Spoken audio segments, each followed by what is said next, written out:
एक गांव में एक हरिया नाम का एक किसान अपनी पत्नी और 4 लड़कों के साथ रहता था। हरिया खेतों में मेहनत करके अपने परिवार का पेट पालता था, लेकिन उसके चारों लड़के आलसी थे, जो गांव में वैसे ही इधर उधर घूमते रहते थे।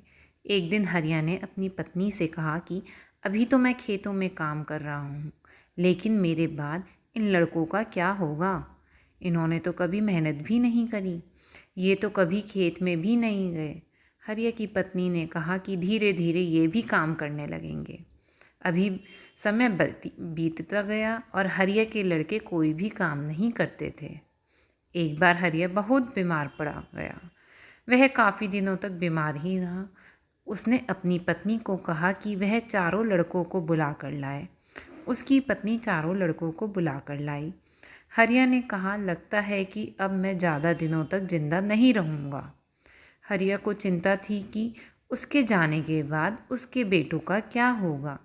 इसलिए उसने कहा, बेटों, मैंने अपने जीवन में जो भी कुछ कमाया है वह खजाना अपने खेतों के नीचे दबा रखा है।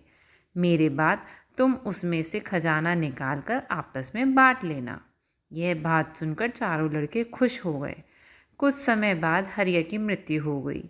हरिया की मृत्यु के कुछ दिनों बाद उसके लड़के खेत में दबा खजाना निकालने गए। उन्होंने सुबह से लेकर शाम तक सारा खेत खोद दिया, लेकिन उनको कोई भी खजाना नजर नहीं आया। लड़के घर आकर अपनी माँ से बोले, माँ, पिताजी ने हमसे झूठ बोला था, उस खेत में हमें कोई खजाना नहीं मिला। उसकी माँ ने बताया कि तुम्हारे पिताजी ने जीवन में यही घर और खेत ही कमाया है, लेकिन अब तुमने खेत खोद ही दिया है तो उसमें बीज बो दो। इसके बाद लड़कों ने बीज बोए और माँ के कहे अनुसार उसमें पानी देते गए। कुछ समय बाद फसल पककर तैयार हो गई, जिसको बेचकर लड़कों को अच्छा मुनाफा हुआ, जिसे लेकर वह अपनी माँ के पास पहुँचे। माँ ने कहा कि तुम्हारी मेहनत ही असली खजाना है, यही तुम्हारे पिताजी तुमको समझाना चाहते थे। इस कहानी से हमें यही सीख मिलती है, हमें आलस्य को त्याग कर मेहनत करना चाहिए। मेहनत ही इंसान की असली दौलत है।